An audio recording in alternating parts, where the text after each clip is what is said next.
welcome to the big screen, an incredible human being, an incredible teacher, the legendary, majestic Mr. Les Brown. Drum roll! Wow. Hello, how are you? What a great introduction. Hello. Thank you for coming onto the call with us. Our callers are so excited to see you. I'm so glad to be here. It's always a treat when great people meet. I tell you, you have no idea how much you have impacted my life. And I want to thank you again one more time. It's been a while we saw each other, yeah? Yes, it has been. But we had a great tour, and it was a great experience. And I'm so glad for us to be able to share this time together, particularly in this place in history where we are, because it's a different place altogether. And this is a time that we have to be flexible, versatile, and adaptable.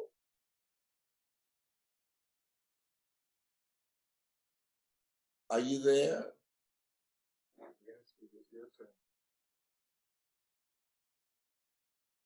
Hello? Can you hear me?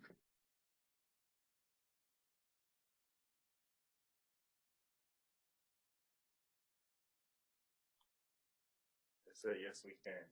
So you can hear me. So now I should just communicate with me. Should I just continue to speak, or what is it you would like for me to do? Because I cannot hear you now. Yes, just to continue to speak. Continue to speak. I love it. Fantastic. Well, it's such a pleasure to be able to share some time with all of you. And this is a very special time. This is a very special place where we are. We're in uncharted territories. And so I just want to thank my very good friend, my sister from another mother, because at this point in time, her voice and the voices of yours are needed more than ever before, voices of hope. And I want you to think about things that you want to do. And I want you to think about and focus your mind on what does life look like for you after we get through this period where we are. Because where we are right now has not come to stay, it has come to pass. And so as you think about this moment where we are, this new place where we have never been before globally, there are people that are traumatized, there are people that's in shock, there are people that's seized by fear. I read something that said that the majority of people, when they hear something that they interpret as fearful, they face it and they run. But there's a small number of people that when they are confronted with something that's fearful, they face it and they rise. And that's exactly who you are and the leadership that you have. And so I want to talk to you right now about what do you do when you're in this kind of environment where people are frightened. And I want you to write this down. Be concerned, but don't be consumed. See, a lot of people are consumed by fear. And you as leaders, you as people that's giving people hope, when there's hope in the future, that gives you power in the present. You want to be concerned and do the things that's necessary to keep yourself, your people, your team out of harm's way. But you don't want to be consumed by fear. God has not given us a spirit of fear, but a spirit of power and of love and of sound mind. And so as you look at yourself, look at your goals, and we share some things with you that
very important as you begin to examine yourself. Next thing is, this is the time to retrain your thinking. We're taught, as a man thinketh or a woman thinketh, so is he or she. And as you continue to think, so he remains, so you remain. So this is the time, as you look at your life and look at where you are, that you take this time, this downtime. My son, John Leslie, he's written a book and it's called Maximize Your Downtime. And I said, why do you call it downtime? He said, because that's the time when people engage in doing things that keep them from going up. And a lot of people are not using this downtime right now, looking at a lot of foolishness on the internet and on television that's not allowing them to advance. They're not allowing them to grow mentally and emotionally and spiritually. So you want to maximize your downtime. You want to get still and listen to the still small voice within as where you're going with your life and what you have to do and who is it you have to become and how you can begin to retrain your mind so that you can begin to accomplish the things that you've set out for. Earl Nightingale said, you don't get in life what you want, you get in life what you are. That's right. I'll never forget a gentleman who had a dramatic impact on my life, Mr. Leroy Washington. I came in his class and he asked me to do something. I said, sir, I can't do that. I'm looking for my friend MacArthur Stevens. He said, do what I'm asking you to do anyhow. I said, I can't, sir. And all the other students, they started laughing, saying, he's Leslie. He's got a twin brother, Wesley. Wesley is smart. He's DT. And he asked, what is DT? He's the dumb twin. And they all erupted in laughter.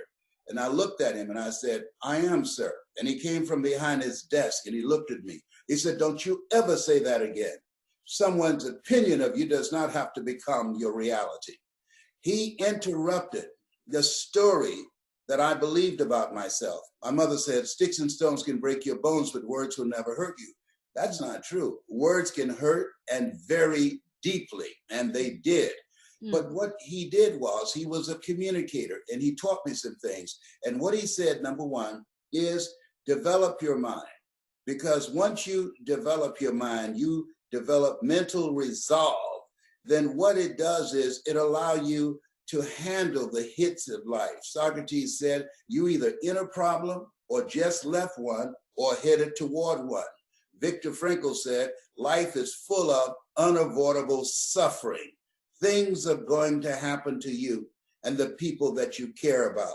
I remember reading a study that said over a year, all of us experience at least 3 personal tragedies or someone who we care about. And so it's very important that we fortify our minds. And when things happen to you, Mr. Washington said, don't go around telling everybody. 80% don't care and 20% glad as you. So it's very important that you take the time every day. When I get up in the morning, I wake up and I said, all things work together for good for those who love God and for those who are called according to his purpose. And I meditate and I give thanks. I write down 7 things that I'm grateful for. I'm encouraging you when you first get up in the morning, when you open your eyes. A friend of mine named Orrin Hudson, and he teach kids how to become strategic thinkers. And every time I ask him, how you doing, Orrin? He say, the best day of my life. And I knew he was going through some things. And I wondered, how can he say that? And then I realized, when you open your eyes in the morning and there's not a chalk outline around your body, you've got a pulse, it's the best day of your life. If you don't believe it, try missing one. Okay. I love hearing these words, Les. Huh? I love hearing these stories and these words. For 28 years, I've heard you talk about stories like that. Thank you. Yes. Well, one of the things is I'm training speakers now, and I teach people you never make a point without a story, and you never tell a story without a point. What gave me an advantage in the speaking industry and how I was able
vision, because of the choices that you've made, and because of your passion to make a difference in people's lives. That's the kind of leadership that you provide. And Horace Mann said we should be ashamed to die until we've made some major contribution to humankind. When you look at what it is you're doing, not just in the context of business, but what you're doing in your social contribution, the people that you help, that will live on after you are gone, because you're building a legacy. And so we should all have that mindset. You are the messenger, but you are also the message that you bring. Your integrity, your character, and your compassion to want to make a difference in people's lives and bring the greatness out of them. That is beautiful, Les. You are, you know, of everyone on the planet, and I've listened to a lot of people, but Les, you are the most perfectly articulated motivational speaker that speaks from the heart, the best of the very best. And so my next question, Les, is that now, I don't know if you know, maybe you know, maybe you don't, but you have inspired millions of people one way or another. Perhaps maybe your words, certain words, your message, something about you. So you have inspired as a human being, whatever your circumstances were, you have inspired millions of people around the globe. How does that make you feel? I'm humbled by it. Before I speak, Kim, I always say, more of thee, less of me. That you and I are given a sacred opportunity to speak into the minds and the hearts and spirits of people. When they're in a dark place, there are people that's your assignment, that's my assignment, that when they hear your voice, they will come out into the light. When they hear your voice, you will give them a vision of themselves beyond their mental conditioning and help them to begin to know that there's hope. When there's hope in the future, there's power in the present. When they hear your voice, Kim, there are people who decide, I can make it. I can make it. I can deal with this. Absolutely. Words are very powerful. You know, death and life is in the tongue. And it's interesting that the book of life says death and life is in the tongue, as opposed to life and death is in the tongue. Why? Because most people hear words of death. They live in a world where we're told more about our limitations rather than our potential. When I was labeled educable mentally retarded in the 5th grade and put back in the 4th grade and failed again in the 8th grade, I was living within the context of the conversations and the expectations that my environment showed me. There's a movie that I saw called the Truman Story, and there was a character, the star character, his life was real, but the surrounding people, they were just acting. And he discovered it and he wanted to escape. And someone asked the person who put this whole thing together, will he leave? Will he escape? And he said, and I'll never forget it, he said, no, because most people accept the circumstances that they have been given. And so you are a person and people who said yes to this opportunity, yes to this business, yes to building a new life. That there are people who say, I can do better than this, and I'm going to work for it, and I'm hungry to create it. I'm hungry. Speaking of that, now, Les, I know that you'd written a book many years ago. It's called Up Thoughts for Downtime. Yeah. I would love to see that book published again and updated again, because it is such a helpful book. Thank you very much. Now we'll do that. Yeah. And also now, Les, you know, one thing that I would love to hear, and I'm sure a lot of people, the audiences and the viewers would like to know, is that you have lived a life and you just recently celebrated your 75th birthday. How to, and I know in just to kind of sum things up, how to live an unstoppable life like you have. Number one, you have to build mental resolve. You have to work on yourself. constantly. Mm. Why? Because you're going to fail your way to success. Oh, You're I gonna love it. Fail your way to success. Love that. Yes, you will fail your way to success. When you heard my voice after coming from a meeting where you were rejected for a proposal that you had presented, and then you had an interruption, you heard a voice that said, hey, it spoke to another part of you.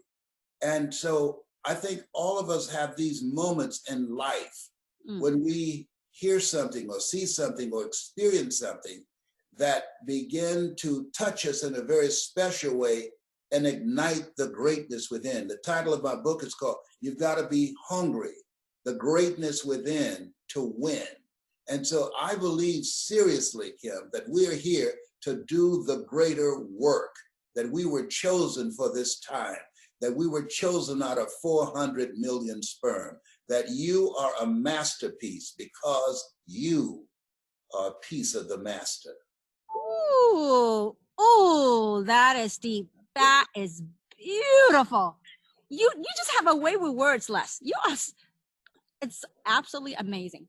And so, Les, speaking of that book, I know that you recently had released a version, an updated version of that You've Got to Be Hungry book, right? I have that book for years by my nightstand. And so I am so excited that you have released that book. And so can you tell us where we can get a copy of your new book? Yes, they can get it on Amazon. They can go get it on Amazon and just put in the search engine, You've Got to Be Hungry, as you see there. And You've got to be hungry. I even try to mimic your accent, Les. Only my accent. And look, and notice the bite prints on hungry. Absolutely. I mean, folks, this is the time, like John Leslie talk about, this is to maximize your downtime. This is the time that we feed our minds. So make sure that we're going to put the link, Les, on the chat group so people can click the link.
Nothing is neither good nor bad, but thinking makes it so.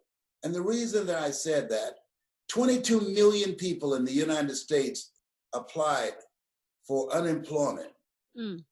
When I was fired, I said, oh my God, I thought that was a horrible thing. I thought that was something that happened to me.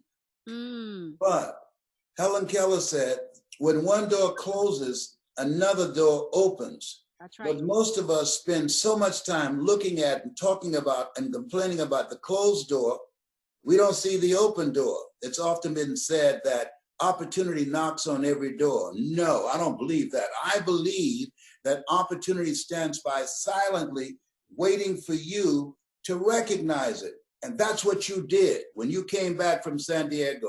You were looking for an opportunity. You expanded your vision beyond why you went on that trip. And you began to create something that will impact generations yet unborn. And so as we look at ourselves, I realized had I not been fired, I would have never became a state representative in Columbus, Ohio, and passed 14 bills my first term.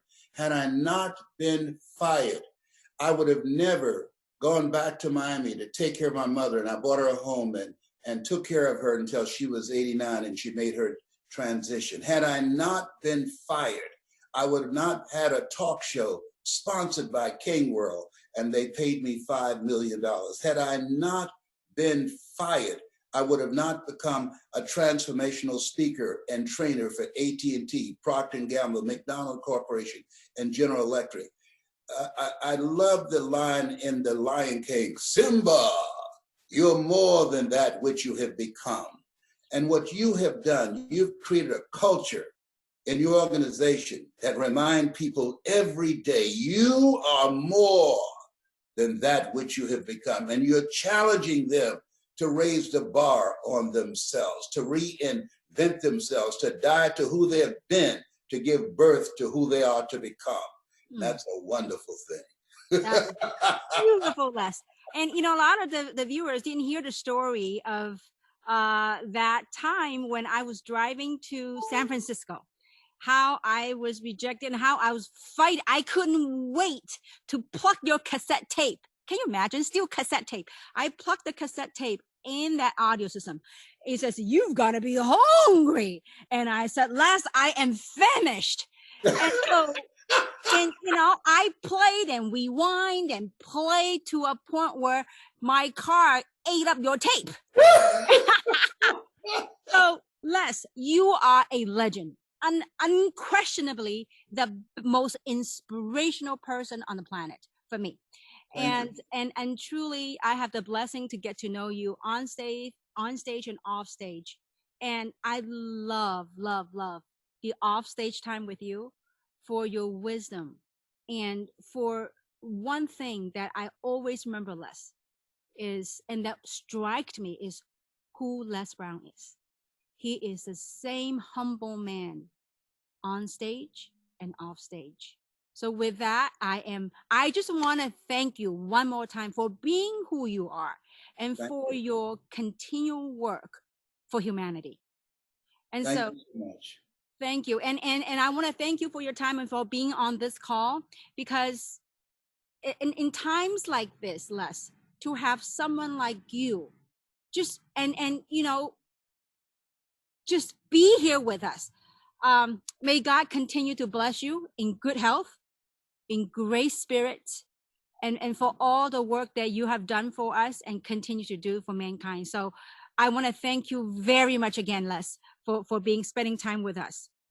Thank you so much for your friendship. Thank you for your contribution. And thank you for helping people to live their dreams rather than their fears. And I just want to say to everyone, you have something special. You have greatness in you. We are here to do the greater work. That's my story, and I'm sticking to it. Thank you, Les. What a legend. And for those of you that have not gotten your book, and I ordered my book, Les, I know you sent me a copy digitally, but I ordered mine. It's coming tomorrow. It will arrive tomorrow. When you get to the end of that book, you're going to call me and you're going to say, whoa. It's different than any book out there. I guarantee you. I can't wait to get my hands on it. It said it will arrive tomorrow on Sunday, so from Amazon. So beautiful. So Thanks again, Les, and for being with us. And I hope to have you again in the future to do more calls with us.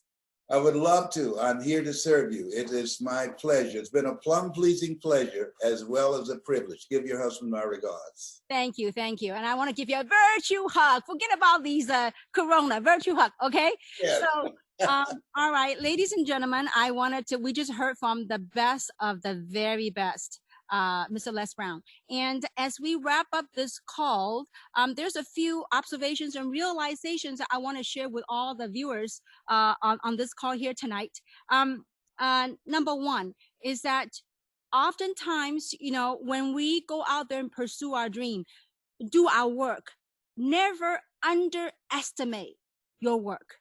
When your work is in alignment with your purpose, and honoring your purpose in life, honoring your work, never underestimate the impact that it has on other people. Look at Les Brown. I mean, at least only 20, I've known him for 28 years. He doesn't know me that long, but I've known him 28 years.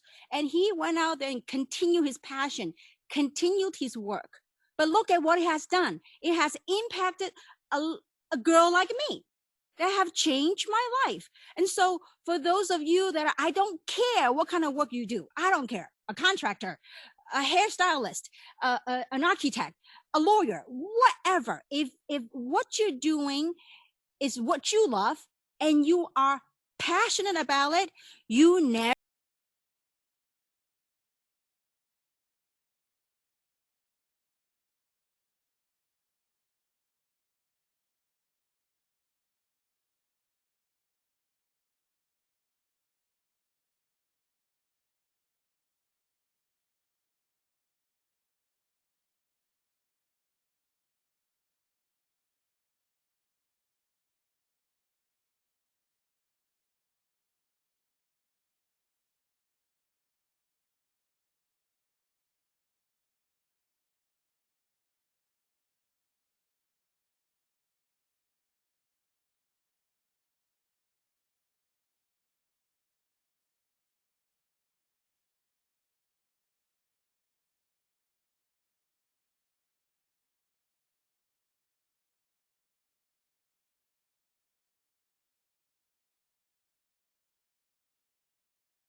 make that change. Collectively, we can make that shift.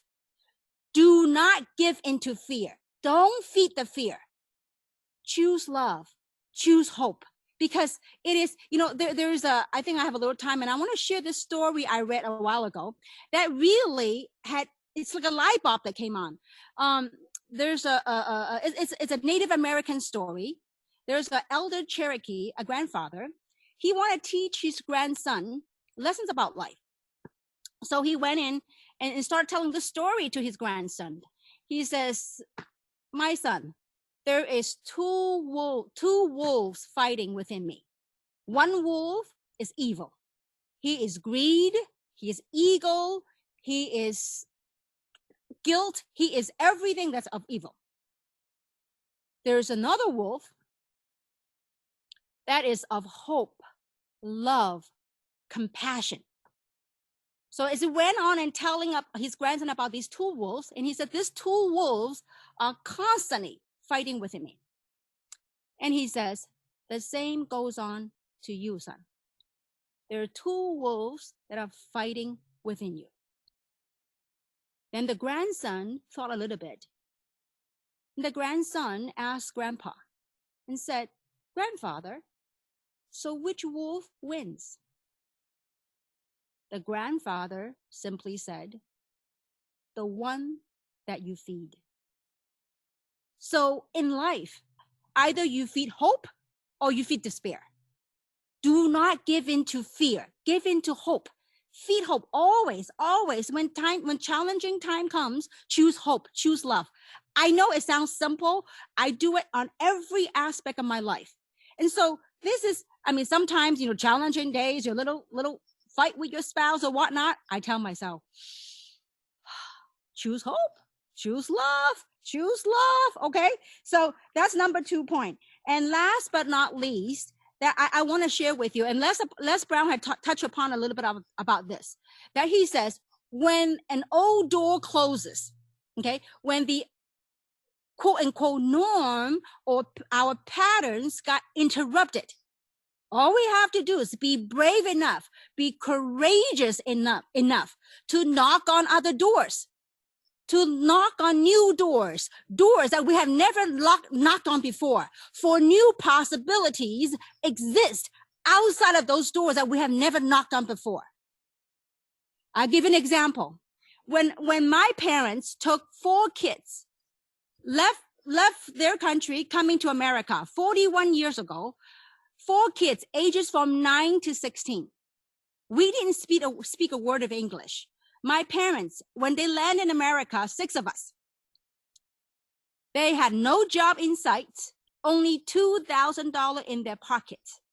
I still remember for entire month, they went to Safeway, the supermarket, buy their frozen beef, and that was our meal for 1 month, okay, and some rice. And so, and we were 6 of us were living in a 1-bedroom apartment.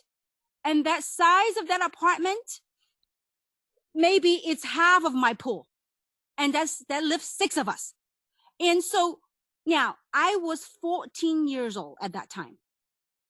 Now, who would have thought, and I didn't speak any English either. So who would have thought years later that 14-year-old girl turned out to be like this, having the blessing to enjoy this?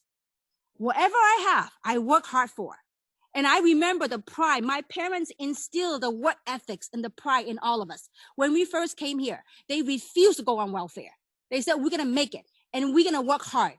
And because of that, I've always believed that I'm going to work hard. I'm going to live the American dream.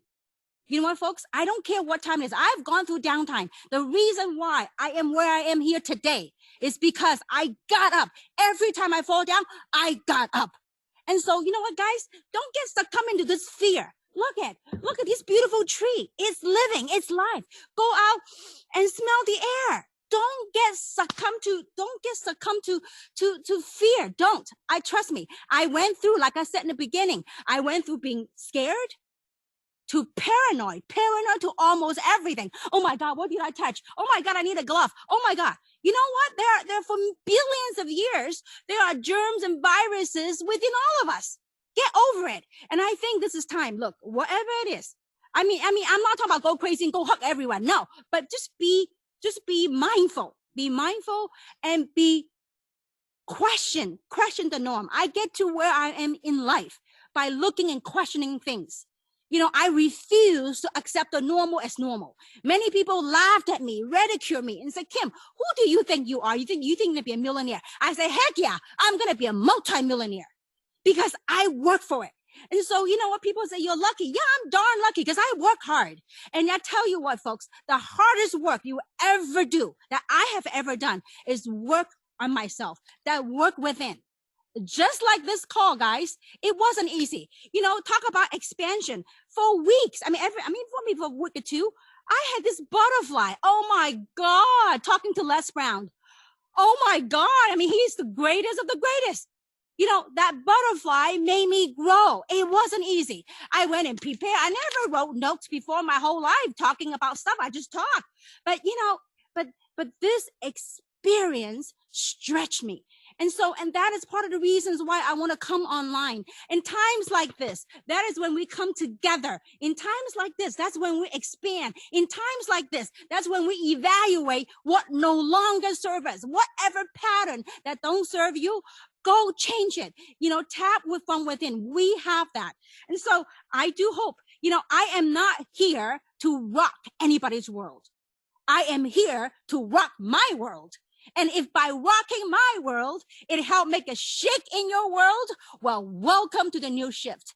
And so I do hope that you found this call helpful, especially in times like this, that I think collectively as human beings, we can make it a better reality. We can make a better version of ourselves. So if for those of you that found it helpful, well, you know what? Stay connected to the Facebook. So for the next announcement of the call, maybe on one of these calls that I will talk about my journey and the lessons and how I transformed my life. I went from, 28 years ago being downsized, unemployed to have and living a dream. I am in the midst of my dream. Forget about this financial stuff. Forget about how